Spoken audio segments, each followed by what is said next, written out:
Picture this. You open a bag of Lay's chips. That first golden slice hits your tongue, and before you even realize it, the bag is half empty. Why? Because these aren't just chips, they're engineered perfection. But here's the secret most people don't know. Behind every single crisp is a high-tech journey, starting from muddy potato fields, through futuristic machines, and into those air-filled bags stacked in stores worldwide. Today, we're going inside one of PepsiCo's largest factories in Europe to uncover how millions of Lays are born every single day. Once you see this, you'll never look at a chip the same way again. Lay's didn't just become the world's favorite snack by accident. The factory we're visiting pumps out over 4 tons of chips every hour. That's more than most small towns could eat in a week. To make that happen, the facility processes over 750 tons of raw potatoes every day on multiple non-stop production lines. PepsiCo is now one of the biggest potato buyers on Earth, securing nearly 250,000 tons every year. But before we even talk about frying, seasoning, or bagging, the story begins deep in the soil. Potatoes don't grow above ground like apples or corn. They live underground, so harvesting them requires powerful digging rigs. These machines plunge about 10 inches into the earth, pulling entire plants up, roots, rocks, dirt, and all. Everything lands on a vibrating conveyor screen that shakes off excess soil. Imagine this. Up to 40,000 potatoes are sorted every single minute. Instead of slowing down, the operation runs like a relay race. Trucks drive right alongside the harvester, catching potatoes on the move. Once filled, they head straight to massive storage hubs built to handle hundreds of tons every day. From the farm, potatoes enter an optical sorting system. These machines don't just look at potatoes. They scan them with high-precision sensors, checking size, shape, and color. If a potato is too small, bruised, or diseased, a robotic air jet kicks it off the line instantly. Meanwhile, robotic arms are so fast they blur to the naked eye, flicking off clumps of dirt or debris. Only the cream of the crop moves forward into cold storage, waiting for the call to become Lays. Inside storage facilities, there's enough room to hold 40 million potatoes at once. Depending on demand, they might stay there for weeks or even months. When the factory is ready, forklifts haul crate after crate onto conveyors. Then comes the washing station. Because PepsiCo doesn't pay for dirt, each potato goes through an intense scrub. Workers add a final layer of human quality control, picking out stragglers.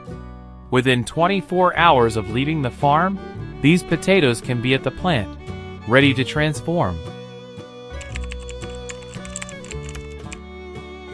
When a truckload arrives, the entire vehicle is lifted on a hydraulic platform and tilted at about 30 degrees. Imagine thousands of potatoes cascading like a waterfall onto conveyors. Before peeling or slicing, samples are tested for starch content, because starch levels control how the chips will fry. Even though they've been washed once, they go through another industrial deep clean. Using jets, brushes, and swirling water, the system scrubs up to 6 million potatoes a day. Next, potatoes enter giant peelers lined with abrasive surfaces. As they tumble, the skin is gently rubbed away while water jets wash the peels off. Then, an advanced camera system inspects every single potato. If there's rot or damage, a mechanical finger ejects it in milliseconds. Potatoes are sorted by size, and oversized ones are sliced in half before continuing. Workers add one final human inspection, because even machines can miss details.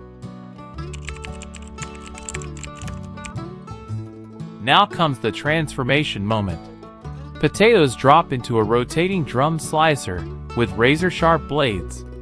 Centrifugal force flings each potato outward, cutting it into about 35 thin slices, each exactly 0.06 inches thick. Consistency here is everything. Too thick and chips are heavy. Too thin and they curl. That's why Lay's uses different blades depending on the product. Straight blades for classics, serrated for ruffles and weighty chips. Immediately after slicing, chips take a water ride through rinse cycles that wash away excess starch.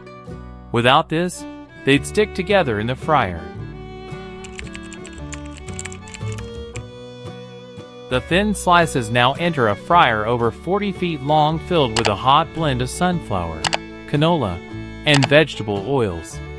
The temperature sits at about 350 degrees Fahrenheit. Each batch fries for around 3 minutes, with time and heat adjusted depending on the potato's starch and moisture. Here's a secret. Lay's always uses a 50-50 oil mix. Half fresh oil, half used oil. Why? Fresh oil alone makes chips too greasy. Used oil alone makes them dark and bitter. The balance ensures that golden crunch we all know.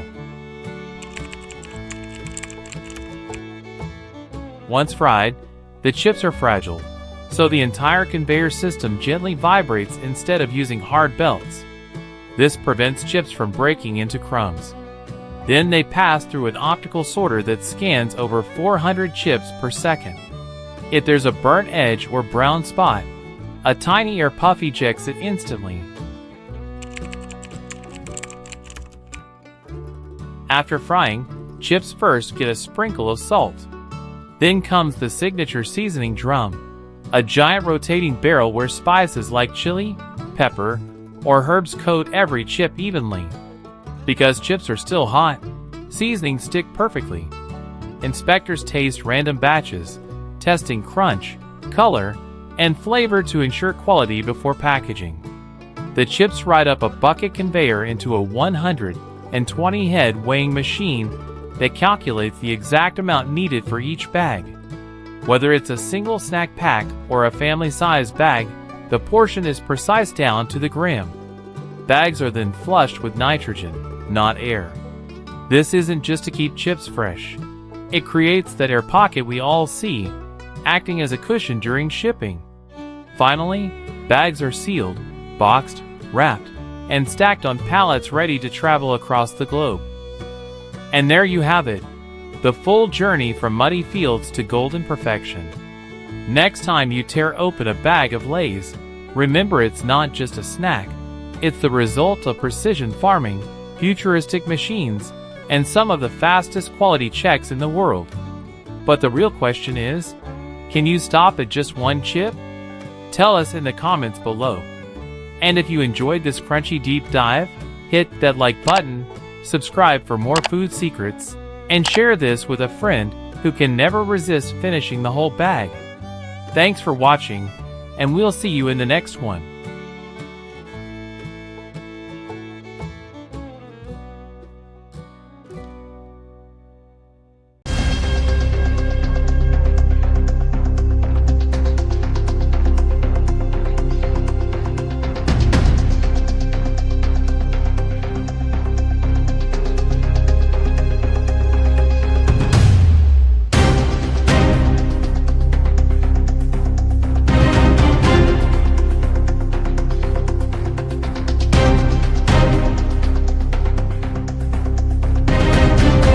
Have you ever heard of a fish that can change its gender, rule coral reefs like a king, and still end up on your dinner plate?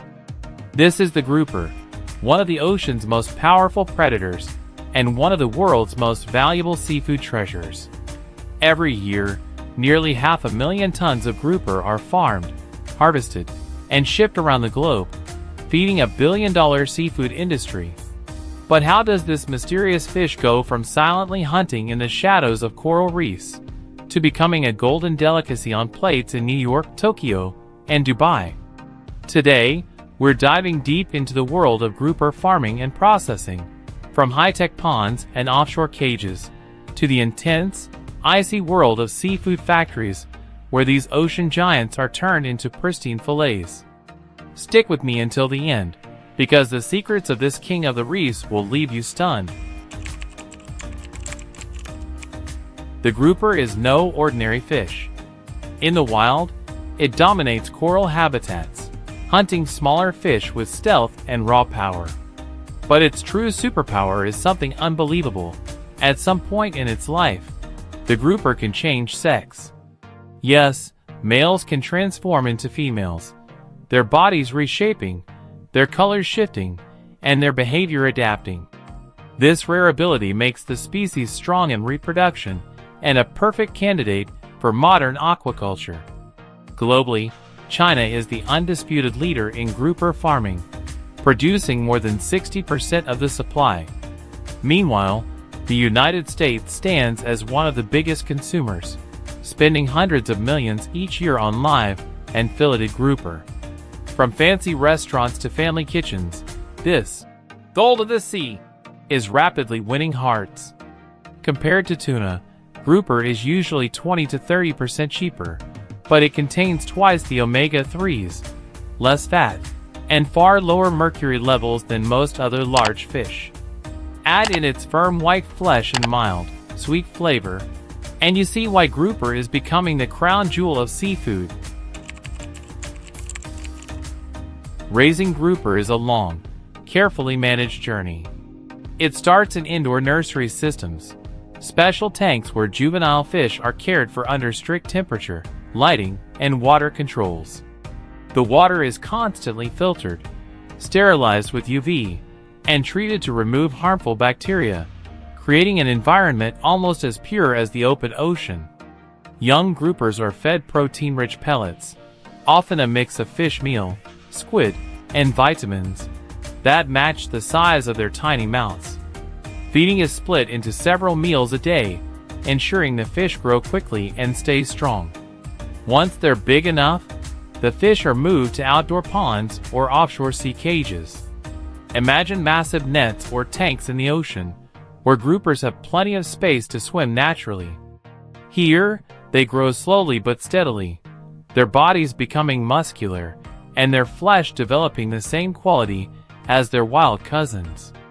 Every day, clean seawater is pumped through these enclosures, oxygen levels are monitored, and filters keep the environment stable. Groupers prefer staying near the bottom, slowly gliding through the water, but when it's feeding time, they snap upward with lightning speed, reminding us of their predator roots. In the past, feeding grouper meant throwing in chunks of fish or manually dropping pellets. Today, farms have shifted to automated feeding systems. Machines dispense precise amounts of food at scheduled times, spreading pellets evenly across the tanks or cages. This not only saves labor, but also ensures every fish gets enough food and grows at a uniform pace. The feed itself is high in protein and carefully designed to mimic the grouper's natural diet. By providing the right mix of nutrients, farms can raise healthy fish with a rich, flavorful meat that chefs and customers demand. After nearly 2 years of farming, the grouper finally reaches harvest size. Some can weigh a massive 20 to 30 kilograms, shimmering with silver and gold under the sunlight. Harvesting is a delicate process. Workers slowly tighten the cages, guiding the fish toward the center. Using soft nets, they gently lift the groupers out, careful not to scratch or injure them, because even the smallest blemish can drop their value in the market. The fish are then placed into oxygen-rich seawater tanks to reduce stress and keep them alive until they reach the shore. On deck, everything is measured with precision. Water temperature, salinity, and the health of the fish are all checked. This careful handling ensures the grouper remains in perfect condition, because each harvest is worth tens of thousands of dollars. From here, the live fish are transported straight to processing plants, where the next transformation begins. At the factory, the groupers are first blasted with high-pressure cold water jets to wash away impurities. Then comes sorting, Smaller commercial groupers are sent down automated lines, while the giant specimens, sometimes 30 to 50 kilograms, are handled by expert seafood processors. Machines can't always deal with such size and delicacy, so human hands ensure precision. The steps are meticulous: gutting, filleting, removing skin, and portioning the fish into even, clean cuts. Larger groupers are prized by high-end restaurants and sold at premium prices thanks to their firmer texture and richer flavor. Every fillet undergoes debonding under bright lights, where skilled workers use tweezers to remove even the tiniest bones. Markets in Japan and Europe demand flawless fillets. Missing even a single bone could mean a rejected shipment. Once clean, the fillets are quick frozen using IQF, individual quick freezing. This process freezes the fish within minutes, locking in freshness, color, and texture.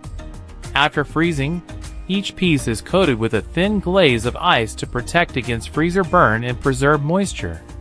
Finally, the fillets move down the packaging line. Vacuum-sealed trays, uniform weights, barcodes for traceability, and cold storage cartons, all ensuring the product reaches supermarkets and restaurants as if it were caught just hours ago. So the next time you see grouper on a menu or at a seafood market, remember, you're not just looking at a piece of fish. You're looking at the story of an ocean king, a predator turned delicacy, a marvel of both nature and human innovation.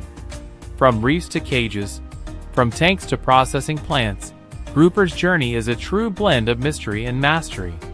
If you enjoyed this deep dive into the hidden world of seafood, don't forget to like, subscribe, and hit the bell icon, because we have many more stories of the ocean's greatest wonders coming your way.